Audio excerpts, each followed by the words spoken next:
Sot pasdite krye prokurori i prokurorisë në Prizren në një konferencë për media njoftoi se pas një pune intensive në terren, sot kanë organizuar një aksion të gjerë kundër degradimit të mjedisit që është ndërmarrë nga prokuroria themelore në Prizren në udhëheqjen e kryeprokurorit Petrit Kryeziu. E kjo ka ardhur pas një pune të gjatë të prokurorit hetues Shpend Binaj dhe Ramadan Koro. Fokusi kryesor i këtij operacioni është ndalimi i dëmtimit të mjedisit përgjatë lumit të Drinit të Bardh, ku ai tha se tashmë dëmi që është bërë rrjedhës së Drinit të Bardh është i pariparueshëm. Kemi zhvilluar në veçanti hetime ndaj këtyre personave që e degradojnë mjedisin, sepse të njëjtit me degradimet që i kanë bërë me mjetje të rënda e kanë prish edhe rrjedhën natyrore të lumit që rrezikohemi padyshim edhe nga vërshimet në këtë pjesë nëse do të kemi të ardhmen.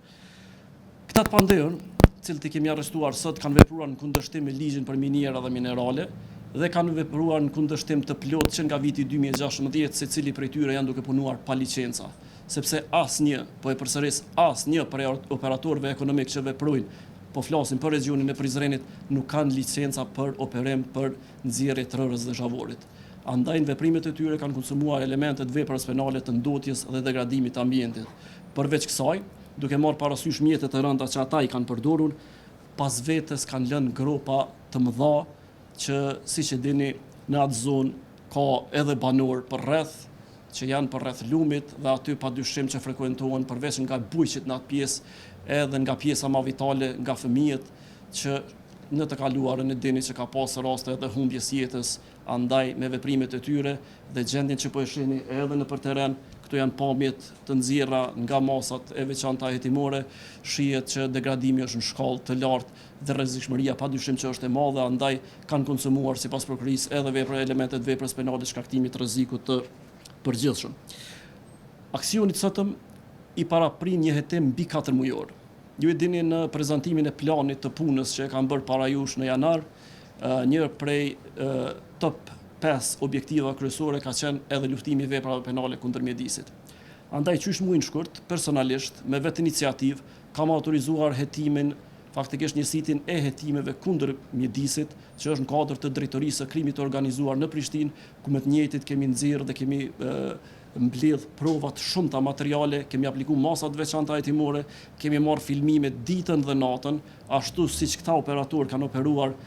edhe natën në orët e vona për të ikur syve të institucioneve dhe kemi arritur besoj me shumë përgjegjësi dhe me shumë sukses që të mbledhim prova dhe këta kryerës faktikisht t'i qesim para drejtësisë. Sipas tij, në kuadër të këtij operacioni janë arrestuar 17 persona dhe janë sekuestruar 38 mjete pune të ndryshme me një vlerë të përgjithshme rreth 2 milion euro. Arrestimet janë kryer në zona të ndryshme që shtrihen nga Krusha Vogël deri në Landovic. Në aksionin e sotëm, përveç njësitit të hetimeve për krimeve mjedisore, ne janë bashkangjitur edhe drejtoria rajonale e Prizrenit, edhe stacionet policore të Prizrenit dhe pashtu kemi njoftuar dhe kemi marrë në terren edhe inspektorët e KPMM-s dhe inspektorët e mjedisit. Duke vlerësuar se mënyra më e mirë për t'i goditur këta kryes të veprave penale është sekuestrimi i pasurive specifike, ne vlerësojmë që duhet që më së shumti këta kryes t'i godasim në pasurinë që është dobi, si dobi pasurore, por edhe si mjet i kryes të veprës penale. Në këtë drejtim kemi sekuestruar mjete të ndryshme që kanë mundësuar kryerjen e veprës penale, sepse kjo vepër penale faktikisht nuk kryhet në duar në xhep apo kryhet me mjete të rënda. Andaj sot jam para jush t'ju tregoj që në aksionin që kemi pas 14 lokacione, kemi arrestuar 17 persona. Kemi sekuestruar 38 mjete të kryerjes, 9 prej tyre kamion, 14 eskavator dhe 15 makineri të seperimit, ku vlera totale e tyre është 1.950.000 euro, parafërsisht rreth 2 milion euro kemi sekuestruar pasuri dhe kemi arrestuar 17 persona. Ky aksion konsiderohet si njëri prej më të mëdhenjve të ndërmarrë ndonjëherë në rajonin e Prizrenit për mbrojtjen e mjedisit dhe vjen si pjesë e përkushtimit institucional për të ndaluar dëmtimet e pathyeshme në natyrën e vendit. Të paktën të mos e lejojmë që në të ardhmen të krijojnë dëm afatgjate që jo vetëm për ne, por do t'i bëjnë dëm edhe gjeneratave tashme e këtyre të fundit të paktën ua kemi me bërgj që t'u harruajmë pasurinë natyrore të cilën nuk e kemi krijuar vetë. Kështu që u bëj thirrje të gjithë qytetarëve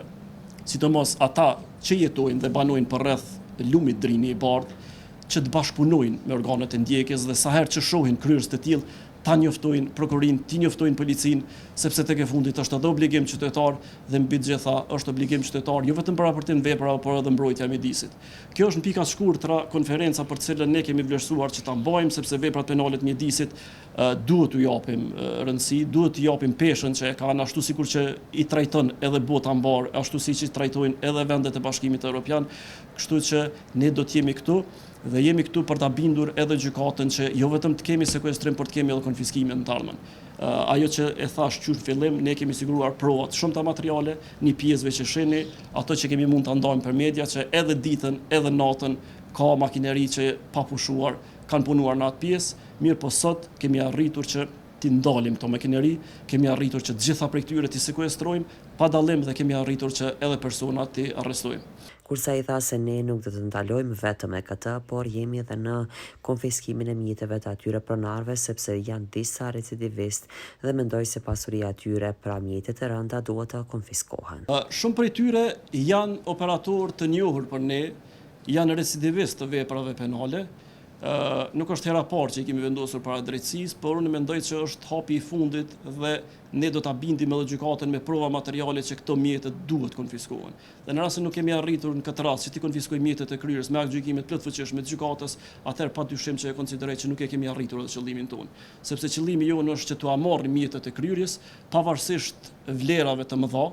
që i kanë ato mjete, pavarësisht që sot ndoshta nuk e kemi kap me vlerat më dha, por kemi prova me muaj të tërë që ata e kanë degraduar. Veç përveç që janë mjetet kryerës veprës penale, këto janë edhe dobi pasurore e përfituar me vepër penale, sepse këta operatorë ekonomik janë zgjeruar duke përfituar pikërisht prej resurseve natyrore. Kështu që do ta bindim gjykatën dhe këto mjete do të kërkojmë që të shiten nga Agjencia për Administrim Pasurisë sekuestruar dhe të konfiskuar dhe ato mjete të derdhen në buxhetin e shtetit dhe të mos i lejojmë më degraduesit e tillë ta bëjnë gjendjen sikur që e kanë pru, po të punojmë në mënyrë që ta rikthejmë gjendjen natyrore siç ka qenë dhe t'ia kthejmë lumin qytetarëve e jo atyre që pasurohen dhe që degradojnë mjedisin. Kemi bashkëpunim sepse i kemi ftuar pas aksionit, i kemi ftuar gjatë aksionit faktikisht.